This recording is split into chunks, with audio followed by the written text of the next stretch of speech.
Hello friends, मैं आंचल वर्मा आपका अपने YouTube channel combined lecture series में स्वागत करती हूँ। यह हमारे हिंदी की क्लास है और पिछली क्लास में हमने जाना था कि श्वास वायु क्या है, महाप्राण और अल्पप्राण के बारे में और अनुनासिका के बारे में। आज हम जानेंगे संधि के बारे में। संधि, तो संधि किसे कहते हैं? दो वर्णों के मेल से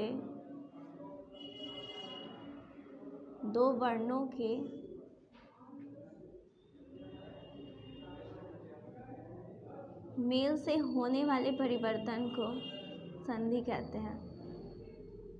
दो वर्णों के मेल से होने वाले परिवर्तन को संधि कहते हैं।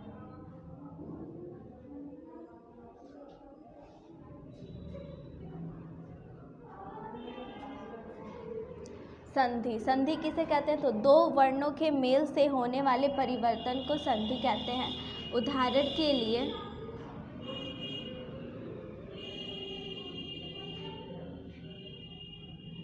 शिक्षार्थी,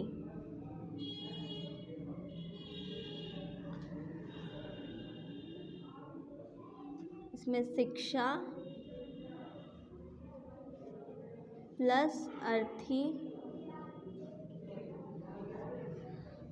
मतलब शिक्षार्थी। इसमें दो वर्ण हैं, यहाँ पे आ है और अ है, जिसको मिलाकर आ बना, तो इसलिए शिक्षा प्लस अर्थी यानी शिक्षा आ प्लस अर्थी यानी आ प्लस आ इक्वल टू आ, तो शिक्षा प्लस अर्थी शिक्षार्थी। एक और देखते हैं, विद्यार्थी,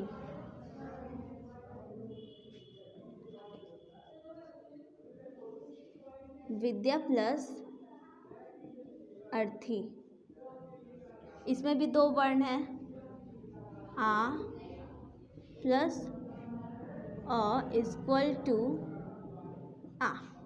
विद्या प्लस अर्थी, यहाँ पे आ और यहाँ पे आ प्लस आ इक्वल टू आ, तो विद्या प्लस अर्थी हो जाता है विद्यार्थी।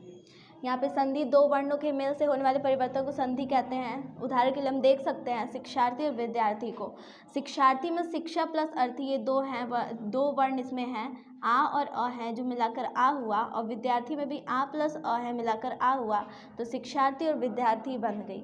अब हम बात करेंगे इसके प्रकार की, तो संधि के प्रकार कितने हैं?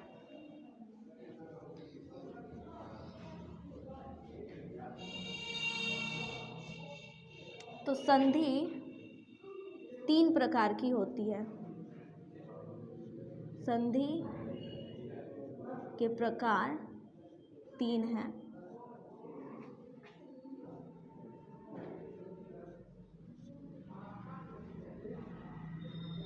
पहला है स्वर संधि, दूसरा व्यंजन संधि और तीसरा विसर्ग संधि।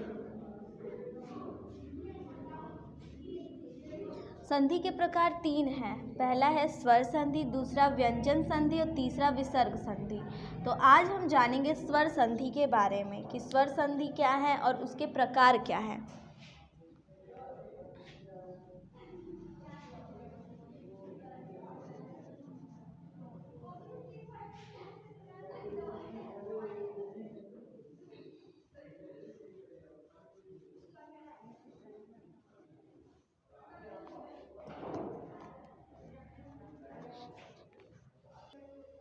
तो स्वर संधि के बारे में जानेंगे।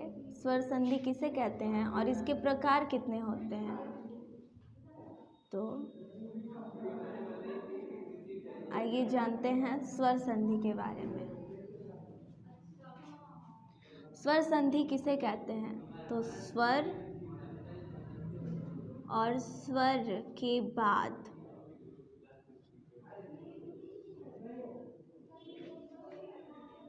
स्वर व स्वर के बाद अर्थात दो स्वरों के मेल को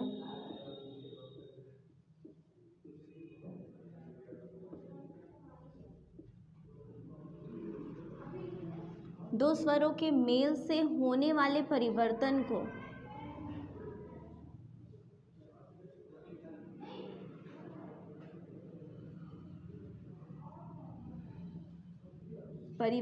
को स्वर संधि कहते हैं।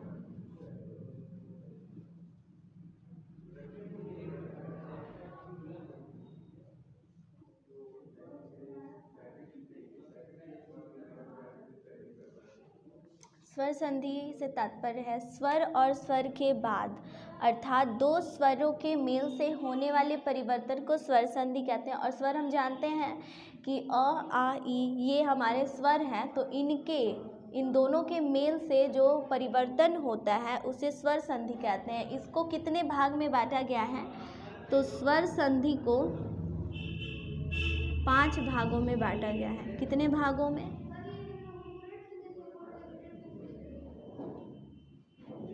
तो स्वर संधि के प्रकार हैं 5 प्रकार हैं।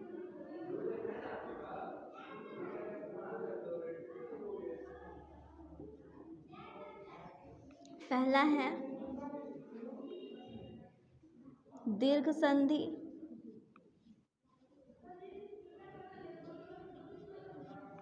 दूसरा गुण संधि,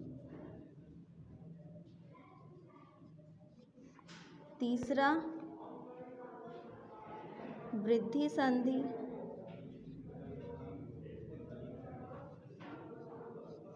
चौथा यड़ संधि और 5वां अयादि संधि है।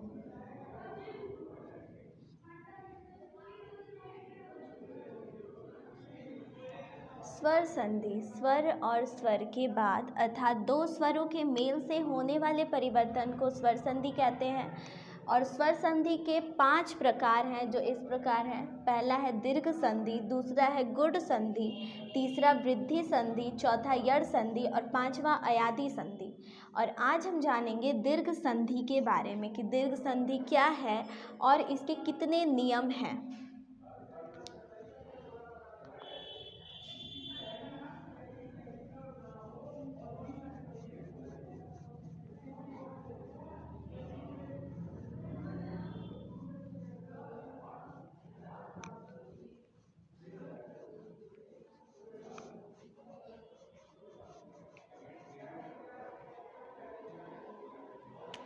बात करते हैं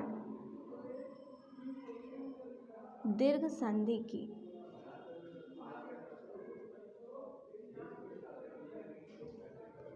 दीर्घ संधि किसे कहते हैं? यदि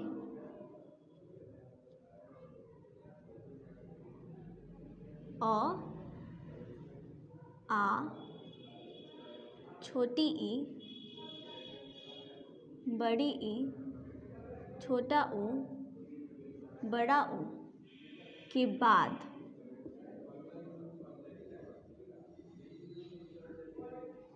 समान स्वर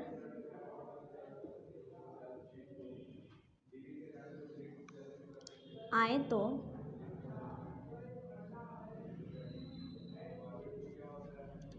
उनको मिलाकर दीर्घ संधि कर देते हैं।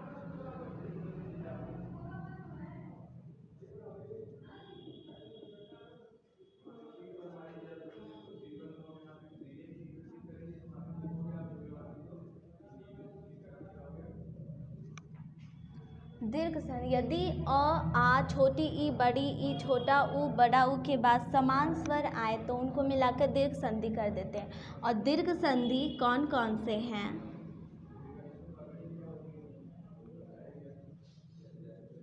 तो दीर्घ संधि है आ, बड़ी ई और बड़ा ऊ। यानी अगर यदि आ छोटी ई बड़ी ई छोटा ऊ बड़ा ऊ के बाद समान स्वर आए तो उनको मिलाकर दीर्घ संधि कर देते हैं, यानी आ, बड़ी ई और बड़ा ऊ कर देते हैं। अब बात करते हैं इसमें प्रथम नियम की।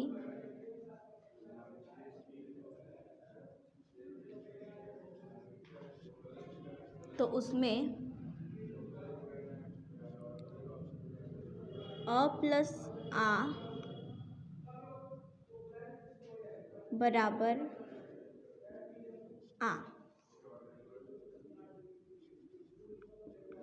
आ प्लस अ बराबर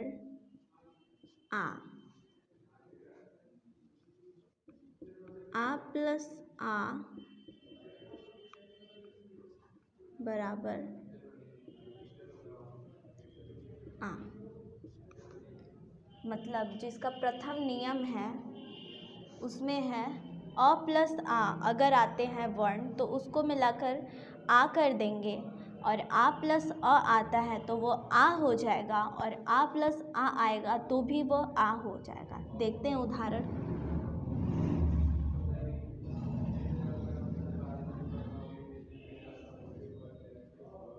शिक्षार्थी,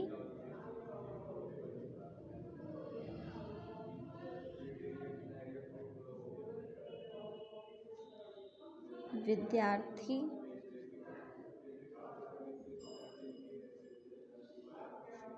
शिवालय,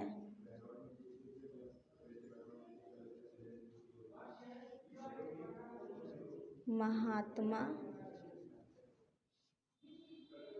और परमात्मा। अब जानते हैं।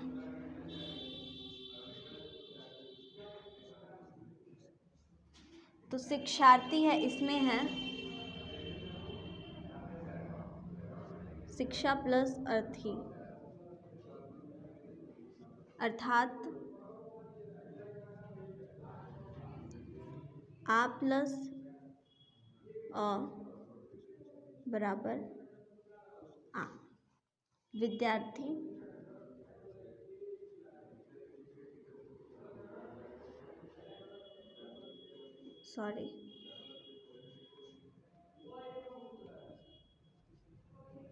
विद्या प्लस अर्थी,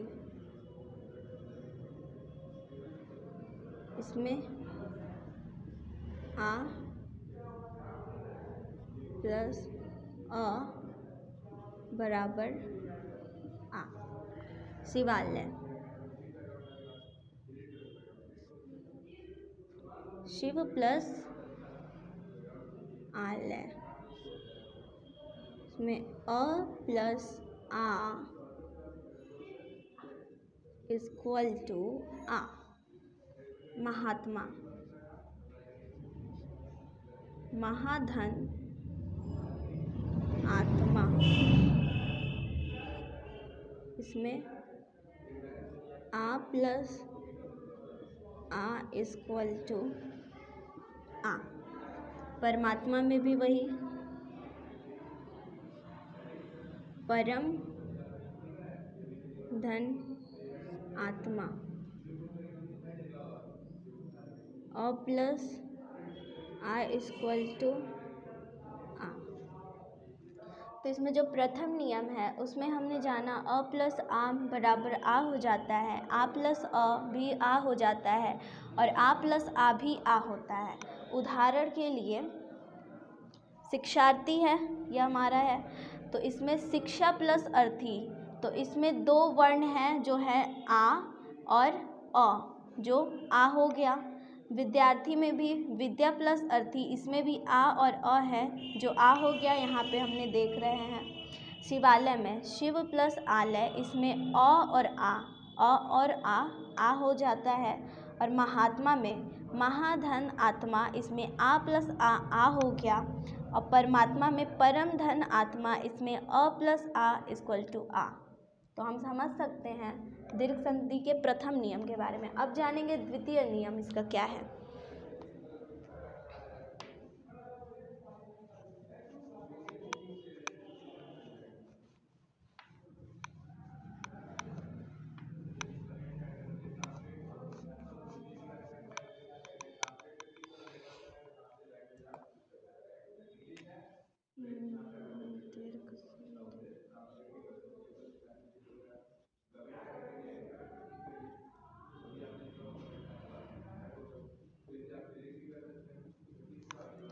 इसका द्वितीय नियम जानेंगे कि क्या है।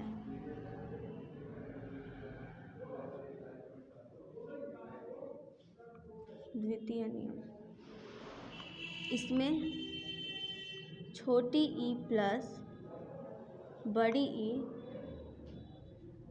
बड़ी ई, बड़ी ई प्लस छोटी ई, बड़ी ई, बड़ी ई प्लस बड़ी ई इक्वल टू बड़ी ई। उदाहरण के लिए समझेंगे।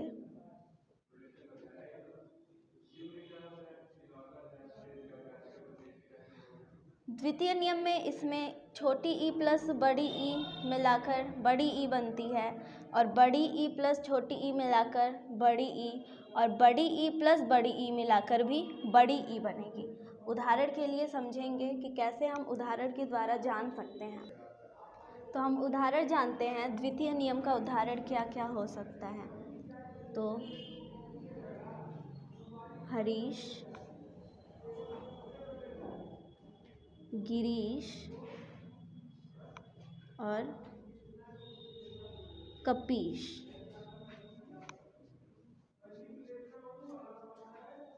हरीश में हरी प्लस ईश और गिरीश में गिरी प्लस ईश और कपीश में कपी प्लस ईश और रविंद्र।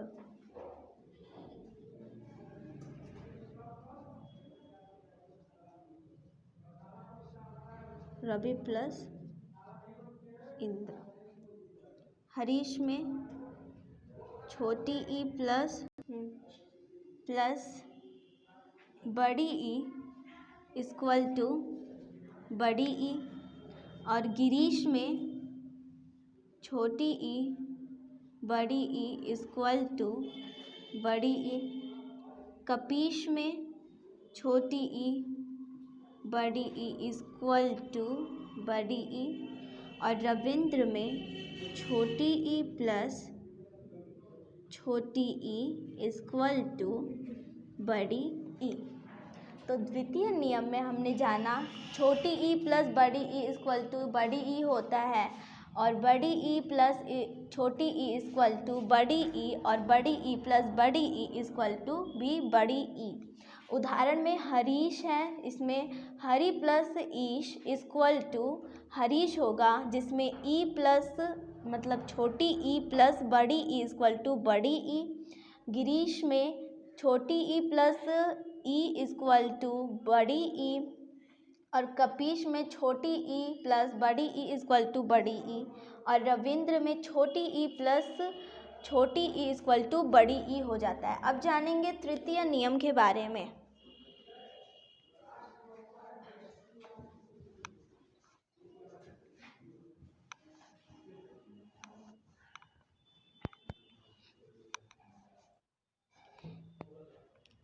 तो तृतीय नियम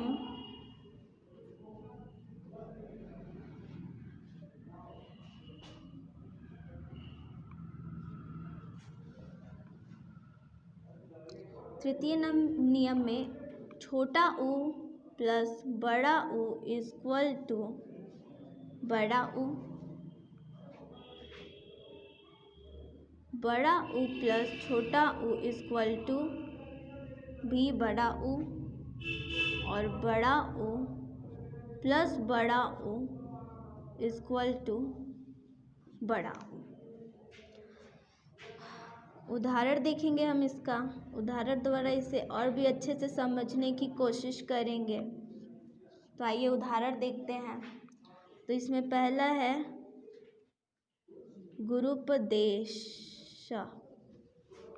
गुरुपदेश और वधूत्सव, वधूत्सव और तीसरा है लघुर्मी और लघुत्तर।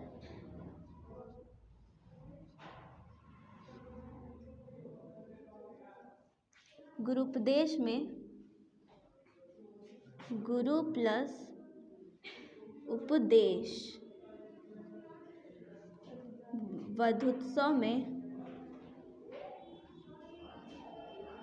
वधु प्लस उत्सव, लघुर्मी में लघु प्लस उर्मी और लघुत्तर में लघु प्लस उत्तर। तो गुरूपदेश में जो र है वह है बड़ा ऊ प्लस ऊ इक्वल टू बड़ा ऊ।